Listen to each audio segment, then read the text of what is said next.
اعوذ باللہ من الشیطان الرجیم بسم اللہ الرحمن الرحیم۔ سورہ حج کی 2 آیتیں پڑھ رہا ہوں، آیت نمبر 73، آیت نمبر 74۔ یا ایہا الناس ضرب مثل فاستمعوا لہ، اے لوگو ایک مثال بیان کی جاتی ہے تو اس کو غور سے سنو۔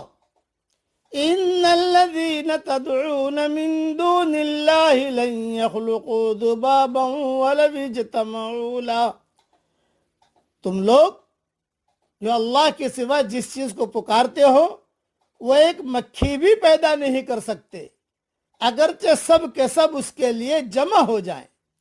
وَإِن يَسْلُبْهُمُ الذُّبَابُ شَيْئًا لَّا يَسْتَنقِذُوهُ مِنْهُ، اور اگر مکھی ان سے کچھ چھین لے تو وہ اس کو اس سے چھڑا بھی نہیں سکتے۔ ضعف الطالب والمطلوب، مدد چاہنے والے بھی کمزور اور جن سے مدد چاہی گئی وہ بھی کمزور۔ ما قدر اللہ حق قدری، انہوں نے اللہ کی قدر نہ پہچانی جیسا کہ اس کے پہچاننے کا حق ہے۔ ان اللہ لقوی عزیز، بے شک اللہ طاقتور ہے، غالب ہے۔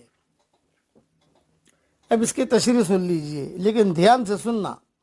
یعنی معبودان باطل جن کو تم اللہ کو چھوڑ کر مدد کے لیے پکارتے ہو، یہ سارے کے سارے جمع ہو کر ایک نہایت حقیر سی مخلوق مکھی بھی پیدا کرنا چاہیں تو نہیں کر سکتے۔ اس کے باوجود بھی تم انہی کو اپنا حاجت روا سمجھو تو تمہاری عقل قابل ماتم ہے۔ اس سے یہ معلوم ہوتا ہے کہ اللہ کے سوا جن کی عبادت کی جاتی رہی ہے وہ صرف پتھر کی بے جان مورتیاں ہی نہیں ہوتی تھی، جیسا کہ آج کل قبر پرستی کا جواز پیش کرنے والے لوگ باور کراتے ہیں، بلکہ یہ عقل اور شعور رکھنے والی چیزیں بھی تھی۔ یعنی اللہ کے نیک بندے بھی تھے جن کے مرنے کے بعد لوگوں نے ان کو اللہ کا شریک ٹھہرا لیا۔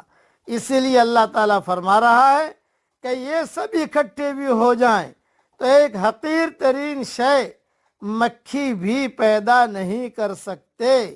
محض پتھر کی مورتیوں کو یہ چیلنج نہیں دیا جا سکتا۔ یہ ان کی مزید بے بسی اور لاچارگی کا اظہار ہے کہ پیدا کرنا تو کجا، یہ تو مکھی کو پکڑ کر اس کے منہ سے اپنی وہ چیز بھی واپس نہیں لے سکتے جو وہ ان سے چھین کر لے جائے۔ طالب سے مراد خود ساختہ معبود اور مطلوب سے مراد مکھی یا بعض کے نزدیک طالب سے پجاری اور مطلوب سے اس کا معبود مراد ہے۔ حدیث قدسی میں معبودان باطل کی بے بسی کا تذکرہ ان الفاظ میں ہے۔ اللہ تعالیٰ فرماتا ہے، اس سے زیادہ ظالم کون ہے جو میری طرح پیدا کرنا چاہتا ہے؟ اگر کسی میں واقعی قدرت ہے تو وہ ایک ذرہ یا ایک جوہی پیدا کر کے دکھا دے۔ صحیح بخاری شریف میں یہ حدیث ہے۔ یہی وجہ ہے کہ لوگ اس کی بے بس مخلوق کو اس کا ہمسر اور شریک قرار دے لیتے ہیں۔ اگر ان کو اللہ تعالیٰ کی عظمت اور جلالت، اس کی قدرت اور طاقت اور اس کی بے پناہی کا صحیح اندازہ اور علم ہو تو وہ کبھی بھی اس کی خدائی میں کسی کو شریک نہ ٹھہرائیں۔ اللہ کے سوا کسی اور کو تقدس کا مقام دینا سراسر بے عقلی کی بات ہے، اس لیے کہ مقدس مقام اس کو دیا جاتا ہے جس کے اندر کوئی طاقت ہو، اور اس دنیا کا حال یہ ہے کہ یہاں کسی بھی انسان یا غیر انسان کو کوئی حقیقی طاقت حاصل نہیں۔ مکھی ایک انتہائی معمولی چیز ہے، مگر زمین اور آسمان کی تمام چیزیں مل کر بھی اس مکھی کو وجود میں نہیں لا سکتی۔ پھر کسی غیر خدا کو مقدس سمجھنا کیوں کر درست ہو سکتا ہے؟ بس لوگ خدا کو مانتے ہیں مگر وہ اس کی عظمت اور قدرت سے بے خبر ہیں۔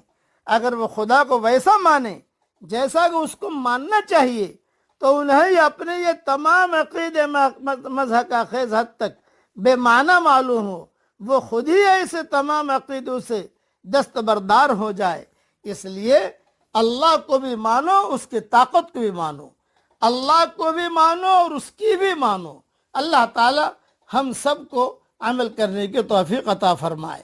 اب پڑھ لیجئے میرے ساتھ، سبحان الملک القدوس، سبحان الملک القدوس، سبحان الملک القدوس۔ یہ جملے اللہ تعالیٰ کو بہت پسند ہیں۔ اللہ تعالیٰ ہم سب کی صحیح رہبری فرمائے اور وہ کام کرنے کی اللہ ہمیں توفیق دے جس سے اللہ راضی ہو جائے، اور جس سے اللہ ناراض ہو اللہ اس سے ہمیں بچنے کی توفیق عطا فرمائے۔ آمین۔ وآخر دعوانا ان الحمد للہ رب العالمین۔